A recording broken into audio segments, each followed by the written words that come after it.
Hello again, everyone. Edwin Learnard back once again. In this YouTube astrological segment, I'm going to be dissertating and talking about the South Node in Virgo in the natal horoscope.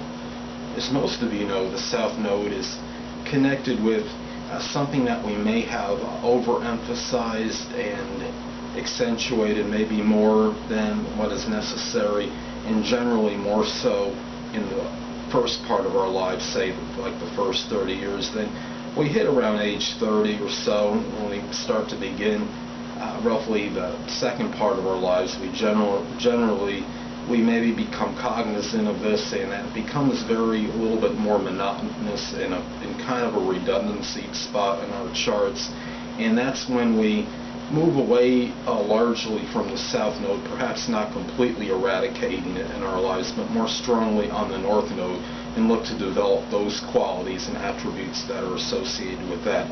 But anyway, the first thing I want to talk about with the South Node in Virgo is that when we look at this placement, I have this placement, there might be an overemphasis or a need for being very analytical, analyzing things, maybe to the point where it doesn't need to be analyzed anymore, dissecting things maybe more than is necessary.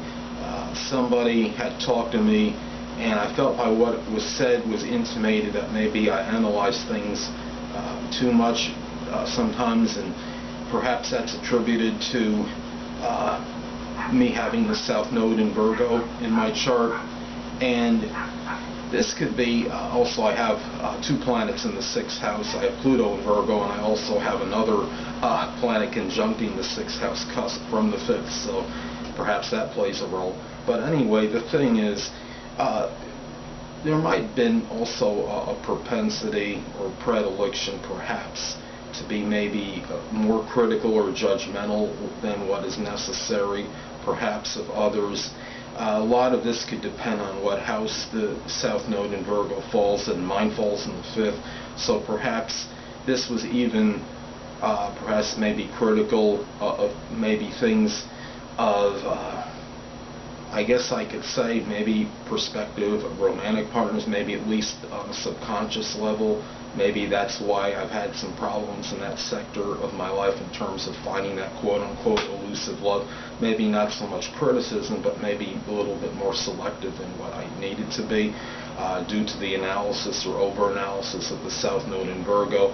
And when we look at the South Node in Virgo, this could be a person that might feel to be so punctilious with details, to have things in some kind of constant systematic order, and having things organized and arranged in a certain manner, maybe doing the same kind of regimented thing day in and day out. I still find myself doing a lot of things almost the same exact time every day. I think I revert to my South Node in Virgo more than what is necessary. And get a load of this as well, my South Node in Virgo is actually intercepted in my 5th house of fun and amusement. So that could be maybe why it's a little more taxing on me, and maybe that's why I've had some problems in terms of trying to get away from it a little more than, maybe in trying to maybe not eliminate it completely out of my life, but trying to focus more on the North Node as opposed to the South Node, and that's why I might be having some difficulties in doing that. And obviously, when somebody has something intercepted, it's going to be a little bit more stressful than otherwise indicated in a chart. So anyway, and the key is for these people to not eliminate it completely, but to focus more on the North Node, in this case the North Node in Pisces, and showing that you can overlook transgressions of others from time to time, being idealistic, a little more idealism, more about trying formation of ideas, doing things, maybe showing the compassion side of Pisces, abstract thinking a little bit more as opposed to agonizing over details. Some of the things that the North Node in Pisces, which is what you're trying to get to away from the South Node in Virgo, you might aspire to be, or what might be something, might be a calling, might be something connected with the metaphysical, which could include astrology, which is what I'm interested in, and I'm focusing more on that, it seems like now, in the latter part of my life as opposed to the beginning part. Something perhaps even with chemistry, where the person can incorporate a little of that South Node in Virgo to some degree and integrate it with the North Node, because obviously if you're a chemist, you can do some analysis and do something which is maybe more the calling, or might be more enjoyable for this person. Something associated with water, such as oceanography, might be something this person's interested in the latter part of their life, generally speaking. But anyway, people, that basically is it, and I think the key with this is to just remember that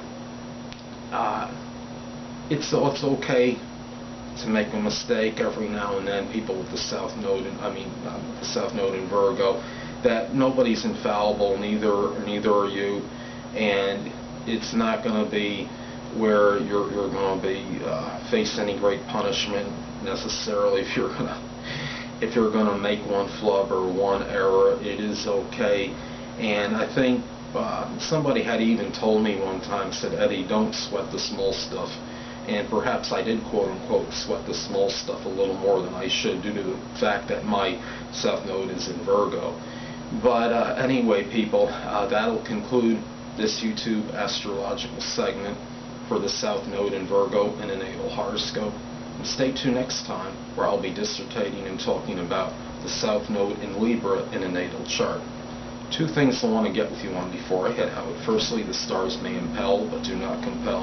And secondly, never isolate any single astrological element, aspect, planetary placement, position, configuration, influence, or what have you, and make an analysis on a person, astrologically speaking, based on this alone. Because a person astrologically is the sum of all their components in their natal chart, and not just one. Until next time, people, stay well.